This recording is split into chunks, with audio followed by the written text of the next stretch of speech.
Hello दोस्तों, finally we are back. कुछ दिन पहले टेलीग्राम में मैंने एक थ्रेड स्टार्ट किया था जिसमें मैंने C G P S C and life इससे रिलेटेड कुछ डाउट आपसे मंगवाए थे। लगभग 100 कमेंट्स आए। इसमें से कुछ सिलेक्टेड पोर्शन जिसको मुझे लगता है कि अभी तक डिस्कस नहीं हुए हैं और मैंने डिस्कस करना ज़रूरी है, उस पर हम लोग रोशनी डालेंगे। चलिए शुरू करते हैं। सबसे पहला जो डाउट है जिसको मैं लेना चाहूँगा ये है कि सर कितना भी टाइम दे दो सिलेबस को, लगता है काफ़ी नहीं है। देखिए, जो फर्स्ट टाइम में सिलेबस कंप्लीशन होता है वो हार्डेस्ट पार्ट होता है आपके पूरे C G P S C examination का। ऐसा बार बार लगेगा बट टाइम देते रहिए, eventually it will happen. Sir, I can not find a good pen in the market, I use every pen, बहुत कम पेन इज़ हियर जिससे फास्ट एंड स्मूथ लिख सकते हैं। क्या बता सकते हैं कि कौन सा पेन बेहतर है? ऐसा बताओ कि आग लगा दूं। मैं जो पर्सनली पेन यूज़ करता था वो एक टोटेम का मियाऊ करके आता है, एक पेन 5 रुपये का ही पेन आता है। उसमें मैं सेलो फाइन ग्रिप की ग्रिप ऐड करके चलाता था। सबका वेरी करता है, कोई मोटे पेन से लिखना पसंद करता है, कोई पतले पेन से लिखना पसंद करता है। मैं पर्सनली पतले पेन से लिखना पसंद करता था, क्योंकि उसको पेपर में हिलाना इज़ वेरी ईजी और उससे जो राइटिंग बनती थी मेरी ठीक आती थी कंपेयर टू मोटे वाले पेन से। मोटे वाले पेन में बेसिकली ये होता था कि उसको पेन पेपर में चलाने में बहुत ज़्यादा एफर्ट लगता था एंड थक जाती थी मेरी कलाई जल्दी। तो I preferred a thin and light pen. तो टोटेम का मियाओ विथ सेलो फाइन ग्रिप का ग्रिप, ये मेरा बेसिक सेटअप था जो हिट एंड ट्रायल के बाद मुझे रियलाइज़ हुआ था कि ये वाला पेन सही रहेगा। जितने लोग भी इस वीडियो को देख रहे हैं, मैं बस आपको यही बोलना चाहूँगा कि पेन इज़ वेरी इंपॉर्टेंट और एक ही पेन से आप 1.5-2 साल में लिखिए एंड मेक श्योर कि वो पेन ईजिली अवेलेबल हो। अब अगर आप 250-300 रुपये का पेन यूज़ कर रहे हैं जो मार्केट में कभी रहता है नहीं रहता है, तो डैट वोंट वर्क। तो जो कॉमन ब्रांड्स है जैसे रेनॉल्ड्स हो गया, सेलो हो गया, फ्लेयर हो गए, जैसे मेरा जो पेन था वो अवेलेबल था। एंड सबसे ज़्यादा दिक्कत ये हुई थी कि कोविड के टाइम पे, क्योंकि मेरा जो मेंस हुआ था मार्च 2021 में हुआ था। कोविड एक साल था, 2020 पूरा लॉकडाउन लगा हुआ था, सप्लाई चेन्स काफ़ी डिसरप्ट हो गई थी, इसके बाद पेन नहीं आ रहा था। तो वो एक टेक्निकल प्रॉब्लम था and finally by the grace of God मुझे कुछ स्टॉक मिल गए थे यहाँ पे 8-10 पेन, तो उसी से मैंने अपना मेंस लिखा था। तो पेन इज़ वेरी इंपॉर्टेंट। जब मुझे मेरे टीचर ने बोला था कि इस पर्टिकुलर पेन से ही लिखना है आपको 1.5-2 साल, तो मैंने हंस दिया था। But that is the one of the most best advice जो मैं कह सकता हूँ जो मुझे मिली थी सी जी पी एस सी में, to stick with a single pen. और अगर आपको वो जम गया है तो उसके बाद इधर उधर के पेन में कूदने की ज़रूरत नहीं है। मेरा जो सेटअप था पेन का मैंने बता दिया है, तो आप भी आप प्रेफर कर सकते हैं कि आपको थिन पेन या फिर थिक पेन किससे सही रहेगा आपको लिखना। नेक्स्ट, इसमें जो मेन है ये कि टैटू किस हद तक अलाउड रहते हैं। देखिए, टैटू का तो ऐसा कोई नोटिफिकेशन में दिया नहीं गया है कि डीएसपी में नहीं होना चाहिए, डीसी में नहीं होना चाहिए। I think everybody is good with tattoos. मुझे नहीं लगता है कि मैंने कोई नोटिफिकेशन पढ़ा है, तो आई थिंक आप मेडिकली फिट हो जाएंगे। इसमें ऐसा कुछ टैटूज से रिलेटेड मुझे नहीं लगता है कि कोई मेडिकल रिक्वायरमेंट है in C G P S C. Next, mains में कॉन्फिडेंस आ रहा है, प्री में डर सता रहा है और सिलेबस तो और बड़ा होते जा रहा ऐसा लग रहा है। आई थिंक कि मेंस और प्रीलिम्स को आप देखेंगे C G P S C point of view से, तो कुछ कुछ प्री के एलिमेंट मेंस में यूज़ हो जाते हैं और मेंस के एलिमेंट प्री में यूज़ हो जाते हैं। अगर आपके मेंस में कॉन्फिडेंस आ रहा है और प्रीलिम्स में नहीं आ रहा है, थोड़े दिन रुकिए। अक्टूबर नवंबर से जो टेस्ट सीरीज आप अटेम्प्ट करेंगे उसको ज्ञान के दम पे नहीं, स्ट्रैटेजी के दम पे आप टॉप करने की कोशिश करेंगे। तो इस माइंडसेट के साथ चलेंगे तो धीरे धीरे कॉन्फिडेंस आने लगेगा। अभी मेंस पढ़ते रहिए, नवंबर के बाद से स्ट्रैटेजी के दम पे try to top the test series. क्या आपको सेल्फ हेल्प बुक पढ़ना पसंद है? आपकी फेवरेट बुक कौन सी है? कोई ऐसी बुक का नाम बताओ जिसने आपकी दिमाग हिला दी हो। I think self help books are the only kind of books that I usually study. मेरी जो बेस्ट बुक है जो मुझे लगा कि मेरे यहाँ तक रैंक 1 तक पहुँचने तक बहुत ज़्यादा हेल्पफुल रही है, जिसके एलिमेंट्स मैंने यूज़ किए हैं, तो वो है deep work by Cal Newport. And दूसरी एटॉमिक हैबिट्स, ये भी मेरे को जेम्स क्लियर की काफ़ी सही लगी, एटॉमिक हैबिट्स। इसके अलावा अगर आपको कुछ पढ़ना है तो आप सेल्फ मैनेजमेंट, टाइम मैनेजमेंट, इनके बारे में पढ़ सकते हैं। तो ये दो बुक तो मैं हर किसी को रिकमेंड करता हूँ, डीप वर्क और atomic habits. I think you can try these books. Question number 1, syllabus को समझना, कंप्लीट करना बोझ ना लगे, बस उससे ऐसे करे कि प्यार हो जाए। ओके, हाँ मैं भी कर सकती हूँ वाला कॉन्फिडेंस कैसे बरकरार रहे? सिलेबस को बोरिंग ना लगते हुए कंप्लीट करने का सबसे अच्छा तरीका है कि हर घंटे आप सिलेबस शिफ्ट करें इंडिया जीएस और सीजीजीएस के बीच में। और जो तीसरा घंटा है उसमें try to have some light topic, for example current affair, YouTube videos, ये सब देख लिए। तो दिन में 4 घंटा ही पढ़ना है जीएस, 1 घंटा करंट अफेयर दे देना है और 1 घंटा थोड़ी बहुत राइटिंग प्रैक्टिस या question solving, that is more than enough. मैं भी कर सकती हूँ वाला कॉन्फिडेंस कैसे बरकरार रहे। ऐसे कुछ कुछ पहचान में रिलेटिव्स में अगर डिप्टी कलेक्टर्स होंगे, डीएसपी होंगे, तो उनको देख लेना एक बार। कहीं ना कहीं आपको ऐसा लगने लगेगा कि ये भैया दीदी कर सकते हैं तो मैं भी कर सकती हूँ।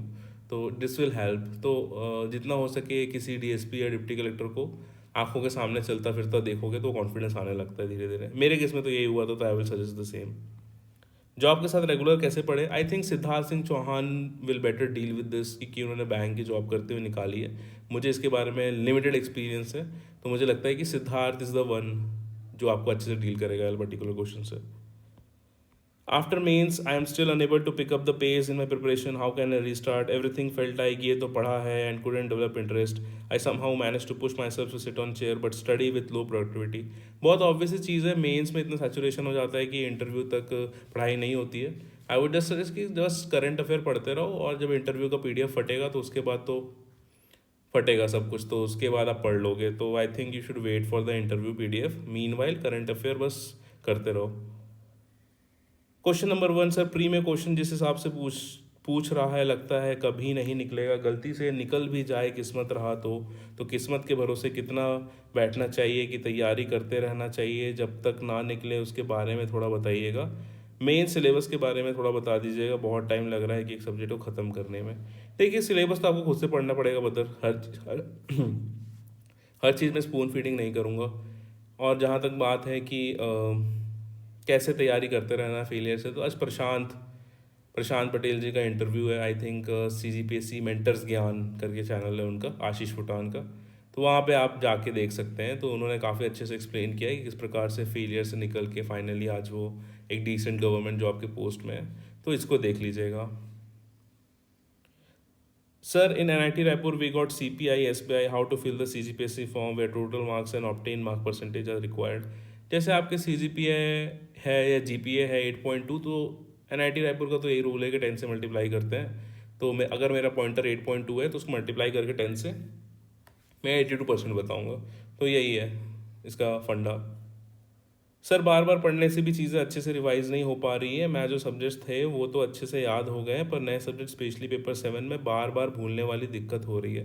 इसका कोई इलाज नहीं है, गधा मेहनत करना पड़ता है। You have to repeat and you have to go in infinite repetition जब तक वो चीज़ें नॉर्मल ना हो जाए, आपके सबकॉन्शियस पे बैठ ना जाए। तो आई विल सजेस्ट यू कि जस्ट कीप रिवाइजिंग, थोड़ा सा ट्रॉमेटाइजिंग होता है but this will be good. How to deal with loneliness and isolation during preparation? इसके बारे में मैंने पहले ही एड्रेस कर दिया है। लोनलीनेस आइसोलेशन तब होता है व्हेन आप 24 घंटा एक ही चीज़ करते हो। Human body is not made to do a one thing, we are not machine, we are humans. Machine का क्या काम होता है? अगर कोई कंप्यूटर है तो उसे कंप्यूटर गिरी करेगा, अगर कोई इलेक्ट्रिक प्रेस है तो वैसे गर्म होकर कपड़े प्रेस करेगा। But we are not like that, we have infinite potential, we have infinite interest and try to do 2 or 3 things in a day. For example अगर आप पढ़ाई कर रहे हैं, पढ़ाई के साथ try to get some physical activity, आप जिम जा सकते हैं। अगर वो नहीं हो सकता है तो try to pursue some hobby, drawing हो सकती है, नॉवल रीडिंग हो सकती है, घूमना फिरना हो सकता है, कोई क्रिकेट खेलना हो सकता है, बैडमिंटन खेलना हो सकता है। तो सबसे जो बेस्ट चीज़ है लोनलीनेस से डील करने का प्रिपरेशन के दौरान, to get a hobby, side hobby. वो फिटनेस हो सकती है, वो स्पोर्ट्स हो सकती है। जिम में जाएंगे तो वहाँ पे you will meet 5 or 6 people जो रेगुलर वर्कआउट करते हैं आपके टाइम पे, तो आप उनसे सोशलाइज कर सकते हैं। बैडमिंटन खेलने जाएंगे, स्पोर्ट्स खेलने जाएंगे तो वहाँ पे भी आपको दोस्त मिलेंगे। तो इस तरीके से आप मैनेज कर सकते हैं। Last but not the least, CGPSC आप प्रिपेयर कर रहे हैं तो try to hang out with your CGPSC friends, ताकि आप लोग उस पर्टिकुलर कॉमन गोल की तरफ मोटिवेटेड रहें। Sir as it said it's a marathon, और जो लंबे समय तक टिके रहता है वो ही जीत पाता है। Sir please tell how to be mentally tough in the toughest situation. I think I will leave this to your life, life will teach you how to be tough. क्योंकि लाइफ से बड़ा मेंटर, लाइफ से बड़ा teacher कोई नहीं होता है। तो इवेंचुअली जब टाइम आएगा आपको टफ करने का, तो life will humble you in your own way. तो I think I will just let life happen to you. College के पढ़ाई के टाइम और CGPSC के प्रिपरेशन के टाइम खुद को मेंटली स्ट्रांग कैसे रखें? बहुत लोग हैं जो तरह तरह की बातें करते हैं, उनके बातें को कैसे इग्नोर कर हम अपने गोल पर फोकस रहें, ये किसी की बात के फ़र्क ना पड़े। अब मैं आपको 10 बार बोलूँगा कि भाई आप डिप्टी कलेक्टर बन रहे हो इस बार, आप डिप्टी कलेक्टर बन रहे हो इस बार, उससे कुछ फ़र्क पड़ता है क्या? नहीं पड़ता है। अगर मैं 20 बार बोलूँ कि तुमसे कुछ नहीं हो पाएगा, तुमसे कुछ नहीं हो पाएगा, तुमसे कुछ नहीं हो पाएगा, तो उससे कुछ फ़र्क पड़ता है क्या? नहीं होता है। आपका जो रिजल्ट होता है वो आपके एफर्ट्स पे डिपेंड करता है, उस OMR पे डिपेंड करता है, उस मेंस की आंसर शीट में डिपेंड करता है। अगर जब मैं बहुत अच्छा बोल रहा हूँ आपके बारे में और उस पर आप यकीन नहीं कर रहे हो, तो कोई अगर बहुत नेगेटिव बोल रहा है तो उसमें आप क्यों यकीन करना। दोनों ही कंडीशन में, तारीफ और बुराई में, अपने आप को आइसोलेट करिए। Please focus on your hard work and let it bring the results to you. और क्वेश्चंस देखते हैं, बहुत क्वेश्चंस आए हैं। How to deal with negativity, like you are just like a tip of the iceberg. आपके जैसे सैकड़ों नीर, पीयूष तिवारी एक्सेट्रा लोगों से compete करना है, ऐसे में टॉप 50 में आना मुश्किल लगता है, नहीं होगा तो क्या करूँगा, एक्सेट्रा एक्सेट्रा। देखिए ऐसा है कि नीर, पीयूष, आशुतोष के टाइम में भी कई नीर, पीयूष और आशुतोष थे, but the reason that we are here is because of our immense hard work and a considerable amount of luck.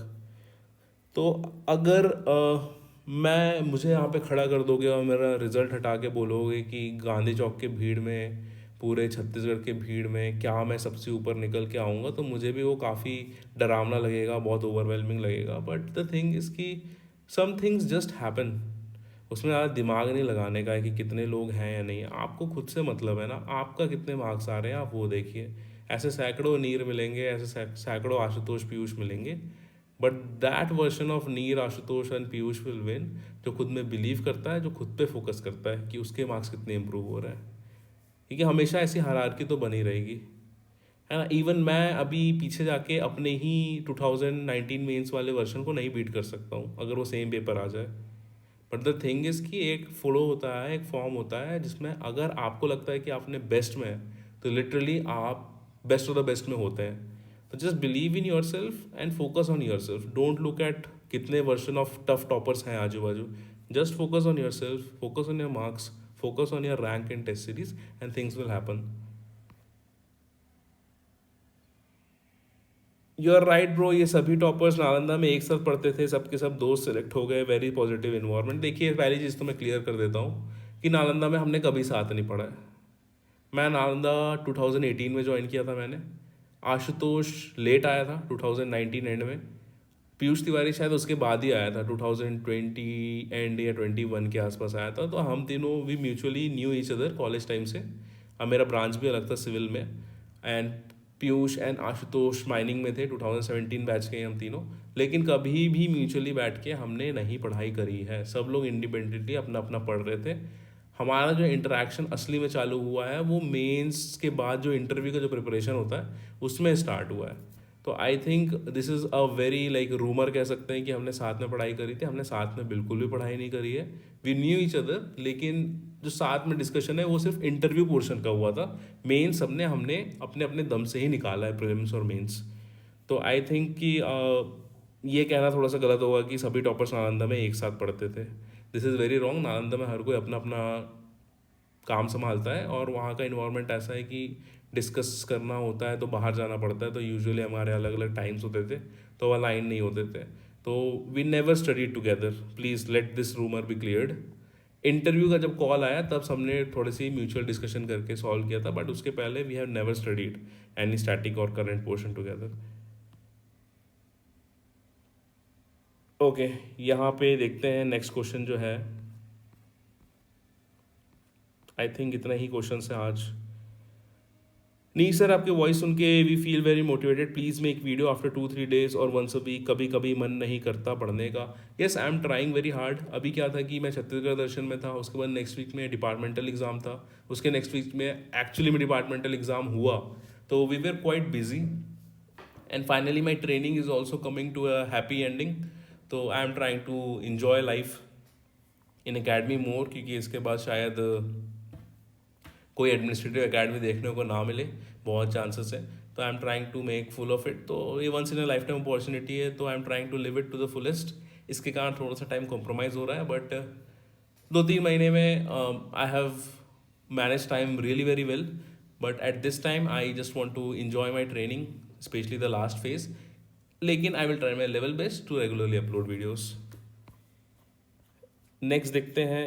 Sir, पढ़ने के time back of the mind कुछ ना कुछ थॉट चलते ही रहते हैं, how to overcome it. Overcome करने का सिंपल फंडा है जो मैं बता रहा हूँ। लाइफ में डिप्रेशन हो, टेंशन हो, किसी ने कुछ बोल दिया हो, सबको बीट करने का एक ही फंडा है कि आपका जो पेन है एक रफ पेपर में चलते रहना चाहिए। जो भी रट रहे हो उससे कुछ कुछ कीवर्ड्स लिखते रहो, जब तक आपका पेन चल रहा है पेपर में ये को बैक ऑफ द माइंड वाले कोई भी थॉट्स नहीं आएंगे।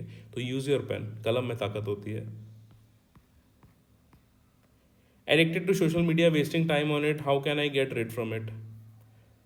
पेन पकड़ो, पेपर में चलाते रहो, जब तक पेन पेपर चला रहे हो तब तक आपका बैक ऑफ द माइंड में कुछ नहीं चलेगा और आप इंस्टाग्राम अगर यूज़ नहीं करोगे। ज़्यादा है तो इंस्टाग्राम अनइंस्टॉल मार दो, कोई दुनिया बदल नहीं जाएगी अगर 2-4 ट्रेंड या मीम आप नहीं देखोगे तो। ओके सर, डीएसपी की पोस्ट में क्या क्या फिजिकल क्वालिफिकेशन लगती है प्लीज़ बताइए।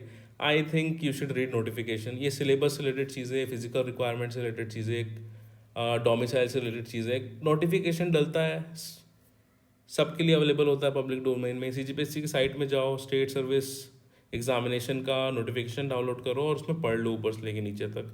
हमेशा डिपेंडेंट मत रहिए कि कोई लोग आगे, कोई ग्रुप आके आपको 10 तो चीज़ बताएगा। आप खुद वो नियम कानून दिया हुआ है, सबके लिए कॉमन है, सब लोग वहीं से बताते हैं, वहीं से पढ़ के बताते हैं। डायरेक्टली उस सोर्स को पढ़िए एंड उसमें अगर कोई डाउट होता है तो आप फॉरवर्ड कर सकते हैं। फिजिकल जो रिक्वायरमेंट है डीएसपी की या फिर असिस्टेंट जेलर की, तो वो बहुत ही क्लियरली टेबल वाइज मैंशनड है, उसको आप चेकआउट कर लिए, आपको नोटिफिकेशन में मिल जाएगा। That's it for today. आप लोगों के जो एकेडमिक्स डाउट थे उसको मैंने हैंडल कर दिया है। नेक्स्ट जो वीडियो आएगा वो आपके इमोशनल या फिर कह सकते हैं कि मेंटल हेल्थ को लेके कुछ मैंने क्वेश्चंस पूछे थे and I am very much overwhelmed कि people have commented such serious things, है ना, बहुत ही सीरियस इश्यूज हैं and I am very very positively looking forward to discuss all this.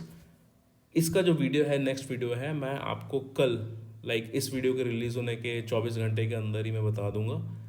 आने वाली वीडियो में आप देख सकते हैं किस प्रकार से चैनल और टेलीग्राम चैनल की डिटेल है वो मैं आपको बता दूंगा एंड सेक्शन में। राइट फॉर नाउ हम अपना डिस्कशन यहीं पे लिमिटेड रखते हैं।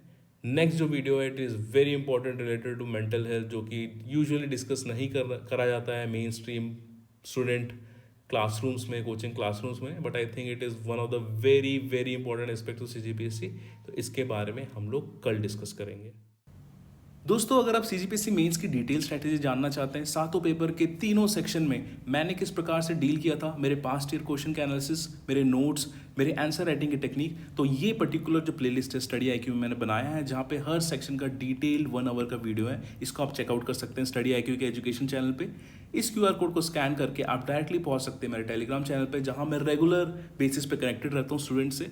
साथ ही साथ आप सब्सक्राइब कर लीजिएगा इस चैनल को, ताकि इससे रिलेटेड इन्फॉर्मेशन या सीजीपीएससी से रिलेटेड जो भी इन्फॉर्मेशन है वो आपको मैं जल्दी जल्दी कन्वे कर पाऊँ। Last but not the least, अगर आप चाहें तो मुझे मेरे सोशल मीडिया हैंडल्स पे भी फॉलो कर सकते हैं।